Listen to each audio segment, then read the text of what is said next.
جب زمین، چاند، سورج، ستارے کچھ بھی نہ تھا، تنہا اللہ رب العالمین کائنات کے پروردگار اللہ سبحانہ و تعالی نے قلم کو پیدا فرمایا اور حکم دیا، اے قلم تو لکھ۔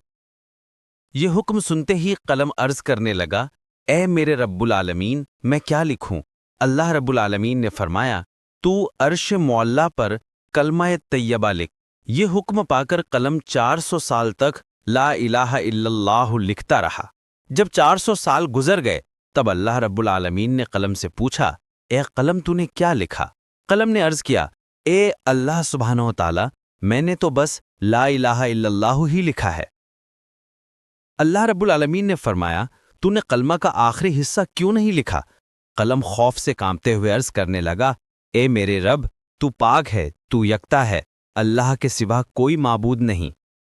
اب اس نام کے بعد کون سا نام لکھوں؟ یہ میرا حوصلہ نہ ہوا اور نہ ہی مجھے معلوم تھا۔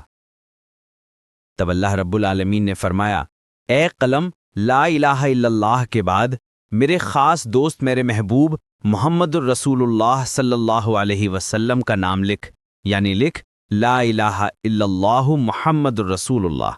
یہ سنتے ہی قلم کئی 100 سال تک یہ نام لکھتا رہا۔ پھر اللہ رب العالمین نے عرش معلیٰ پر عظیم الشان استمبھ پیدا فرمائے اور انہیں 7 زمین و آسمان کے اندر گاڑ دیا۔ مفسرین نے ذکر کیا ہے کہ ایک استمبھ سے دوسرے استمبھ کا فاصلہ 700 سال کی مسافت کے برابر ہے۔ پھر اللہ سبحانہ و تعالیٰ نے عرش پیدا فرمایا اور عرش کو اٹھانے کے لیے کچھ لمحوں میں 4 فرشتے پیدا فرمائے اور ان سے فرمایا، اے میرے فرشتوں تم عرش کو اٹھاؤ۔ یہ حکم سنتے ہی 4 فرشتے عرش اٹھانے کو تیار ہوئے، لیکن وہ اسے اٹھا نہ سکے۔ تب اللہ تعالیٰ نے فرشتوں کو ایک دعا سکھائی، سبحان اللہ والحمد للہ ولا الہ الا اللہ واللہ اکبر۔ جب فرشتوں نے یہ دعا پڑھی تو وہ عرش اٹھانے کے قابل ہو گئے اور اسی وقت اللہ رب العالمین کی قدرت سے بے شمار فرشتے پیدا ہوئے اور سب اللہ تعالیٰ کی حمد و ثنا کرنے لگے۔ پھر اللہ رب العالمین نے اپنی عظیم قدرت سے ماؤں ارض تیار فرمایا اور وہاں سرخ یاقوت سے لوح محفوظ پیدا فرمایا اور اسے عرش کے نیچے رکھ دیا۔ پھر اللہ تعالیٰ نے قلم کو حکم دیا، اے قلم اس عظیم الشان تخلیق و علم اور قیامت تک پیش آنے والے تمام واقعات کو لوح محفوظ میں لکھ دے۔ اللہ تعالیٰ کے اس حکم کو پا کر قلم نے بسم اللہ الرحمن الرحیم لکھ کر آغاز کیا۔ اللہ تعالیٰ ہی اس کائنات کا یکتا خالق ہے، اللہ تعالیٰ کے سوا کوئی معبود نہیں، وہ یکتا ہے، بے مثال ہے۔ پھر اللہ رب العالمین نے قلم کو دوبارہ حکم دیا، اے قلم آدم علیہ السلام سے لے کر 1,24,000 انبیاء تک کے تمام حالات لوح محفوظ میں درج کر۔ بس قلم نے یہ حکم پا کر تمام مخلوقات اور تمام واقعات کو لکھ دیا۔ اس کے بعد اللہ تعالیٰ نے یاقوت کی طرف نظر ڈالی تو یاقوت خوف سے پگھل گیا اور پانی میں تبدیل ہو گیا۔ پھر اللہ تعالیٰ کی بے پایا قدرت سے ہوا پیدا ہوئی اور رب العالمین نے اسے شمال، جنوب، مشرق اور مغرب کی طرف بھیج دیا اور فرمایا، تم لوگ تیز رفتاری سے بہتے ہوئے پانی میں لہریں پیدا کرنے لگے اور جھاگ اٹھنے لگا، اور فوراً ہی اللہ تعالیٰ کے حکم کی تعمیل ہوئی، چنانچہ پانی کے اوپر جھاگ جم گیا اور ان جھاگوں کے باہمی تصادم سے اللہ تعالیٰ کے حکم سے آگ پیدا ہوئی۔ کچھ ہی دیر بعد اس آگ سے دھواں نکلنے لگا، پھر اللہ تعالیٰ کا عرش پانی کے بیچ میں قائم ہوا۔ اللہ رب العالمین نے اس دھوئیں کو 7 حصوں میں تقسیم کیا۔ اس کے پہلے حصے سے پانی، دوسرے حصے سے تانبا، تیسرے حصے سے لوہا، چوتھے حصے سے چاندی، 5ویں حصے سے سونا، 6ٹھے حصے سے موارد یعنی موتی اور 7ویں حصے سے یاقوت پیدا فرمایا۔ اس کے بعد عظیم الشان اللہ تعالیٰ نے اپنی قدرت سے پانی سے پہلا آسمان، تانبے سے دوسرا آسمان، لوہے سے تیسرا آسمان، چاندی سے چوتھا آسمان، سونے سے 5واں آسمان، موارد سے 6ٹھا آسمان اور یاقوت سے 7واں آسمان بنایا۔ ایک آسمان سے دوسرے آسمان تک کا فاصلہ تقریباً 500 سال کی مسافت کے برابر ہے۔ پھر اللہ تعالیٰ کی قدرت سے پانی سے بدل کر ایک سرخ رنگ کی مٹی کی مانند چیز وجود میں آئی۔ تب اللہ رب العالمین نے 4 فرشتوں حضرت جبرائیل، میکائیل، اسرافیل اور عزرائیل علیہ السلام کو حکم دیا کہ چاروں طرف سے اس کو کھینچو۔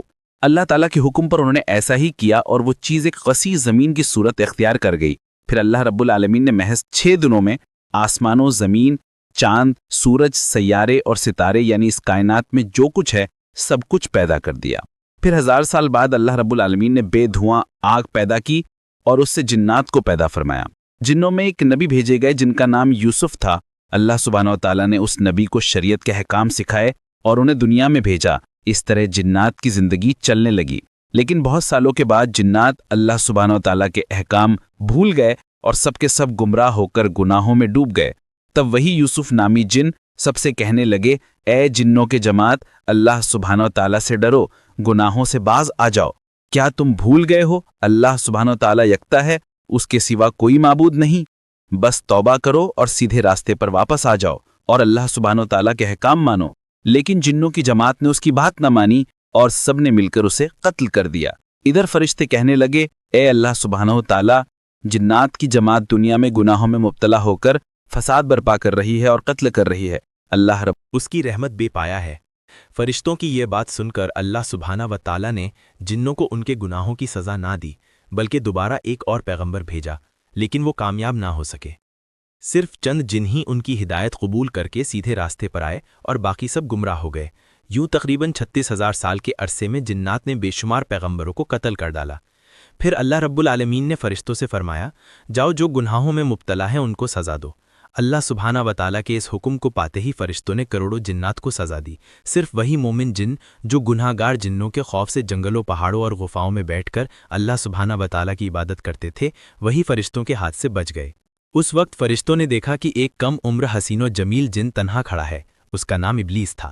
اسے دیکھ کر فرشتوں کے دلوں میں رحم پیدا ہوا۔ تب فرشتوں نے عرض کیا، اے ہمارے رب، اے اللہ، یہ کمسن جن بالکل بے سہارا ہے، اس پر ہمیں بہت شفقت آ رہی ہے، کیا ہم اسے آسمان پر لا کر پرورش کریں؟ فرشتوں کی درخواست پر اللہ رب العالمین نے اجازت عطا فرمائی کہ اسے آسمان پر لے آؤ۔ ابلیس تیز حافظہ والا تھا، جو ایک بار سنتا وہ ہمیشہ کے لیے یاد رکھتا۔ ادھر جو جنات زندہ بچے تھے